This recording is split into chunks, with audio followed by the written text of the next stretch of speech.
I have a solid belief that Koreans that are imported either to Europe or North America will never play at 100% when they're within that environment. Because when a Korean gets imported, they have to acclimate themselves to the environment, whether it be the culture, because the culture is very different.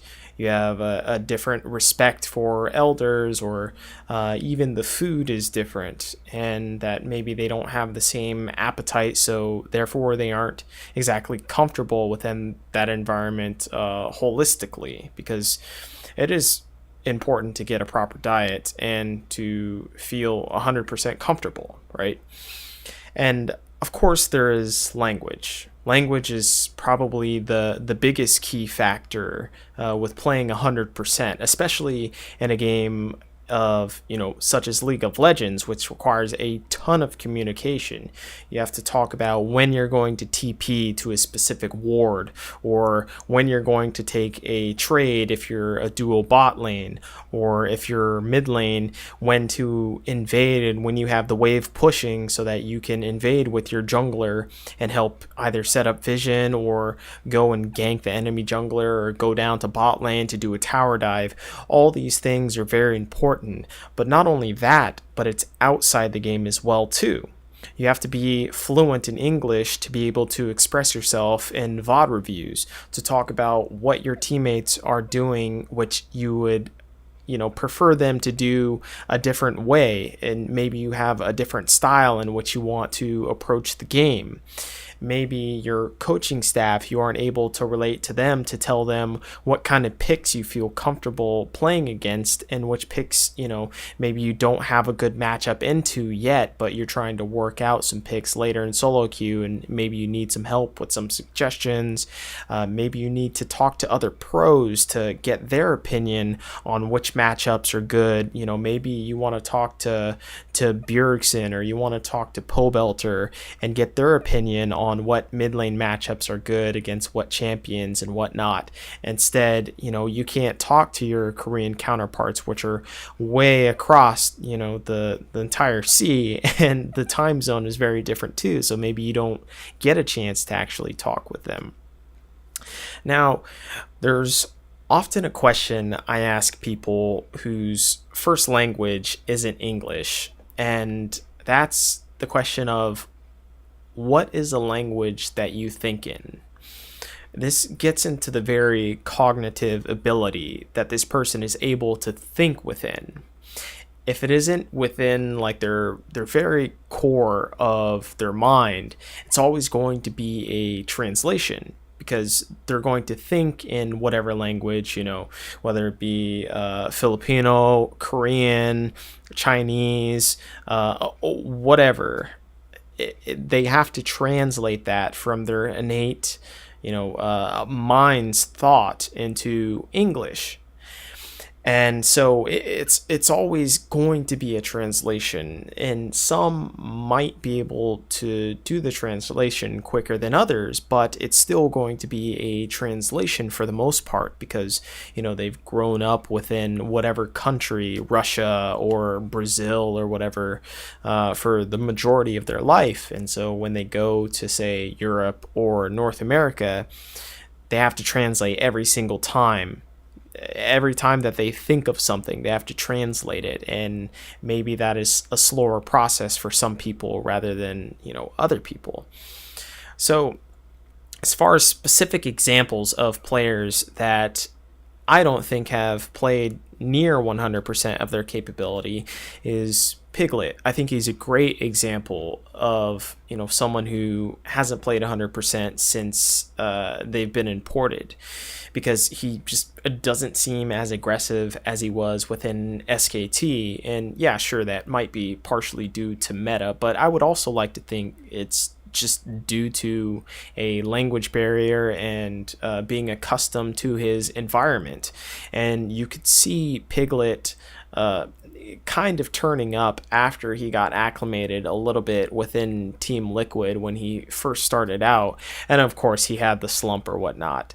But I'd like to think that's also due to a little bit of meta as well too. But I don't think Piglet's English has ever been that great to begin with, even to this day. Now, he's also looks like he's trying to make up for his weakness, of outside of lane phase where communication is a bigger factor for an AD carry, to where you have to talk with your team in order to decide where you're going to have the lane assignments, or decide when you're going to initiate, and who's going where, what skills are on cooldown and such. And so he tries to make this up by being hyper aggressive in the lane phase and relying on that to snowball himself. So I don't think Piglet has been a player that has played 100% since he had left Korea. Now, Impact didn't look phenomenal when he first came over. When you remember, he came over in Team Impulse. Now, the team looked very decent, I would say. And it basically looked like Zhao Weizhao was carrying them, especially with Rush as well, too. And it was because Zhao Weizhao was just fucking head and shoulders above any other mid laner that was within the scene at that time. So he was carrying the team solely, and especially with Rush's, carry style jungle. And so Impact, I don't think he looked that great when he first came over. And then when he got into C9 and got more acclimated to another team, he was able to be more fluent with English.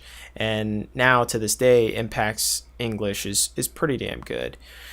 Now, everyone is thinking, well, what about Reignover or Huni, right? Now, they looked incredible when they first got to Fnatic. I will admit that, but Reignover speaks fantastic fucking English and helped translate for Huni like throughout the entirety of when they were with Fnatic. So they were able to get multiple points across and be able to understand each other as well too. So this wasn't necessarily a burden, and language is the biggest factor when importing a Korean. That's the biggest hurdle to overcome when a Korean is on your team. So all of this has to be taken into account when importing a Korean to any team, or any other foreigner whose language isn't primarily English. Now, these players may never play at 100%. So you may need someone that is just extraordinarily good. Say Huni, for instance. He still functions quite well, even within Echo Fox, because he is just mechanically incredibly good, right? And then you have to take into account that the structure is incredibly different between Eastern culture to Western culture. So when you're importing a Korean, you have to know that it's going to take them some time.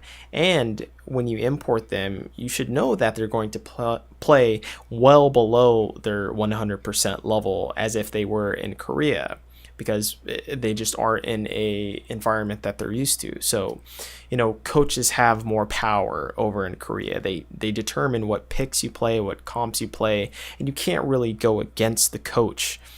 Now, then there's also the factor of respecting your elders. You have the Hyung in the team that is just older, and you have to listen to them because there is a certain hierarchy, as well as, a player that's better than you and that's been in the scene longer than you. You have to respect them as well too, because they have seniority, especially if they've been in the team longer than you. You have to respect a lot of their decisions, and basically it's a determination of, I talked previously before of intelligence versus experience, and that's when experience comes into play, that you must respect experience within that culture. And it's not necessarily that you have to respect intelligence full blown and that's the only thing that exists. You have to respect, the history of someone else as well too.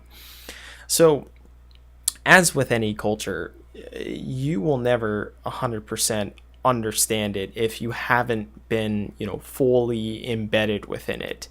And as with any language, you most likely won't be as fluent as a native speaker. That's just the way that the brain works.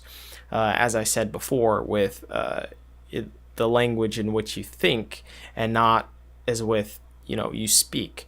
So I don't believe that a Korean will ever be at 100% when it comes to importing them.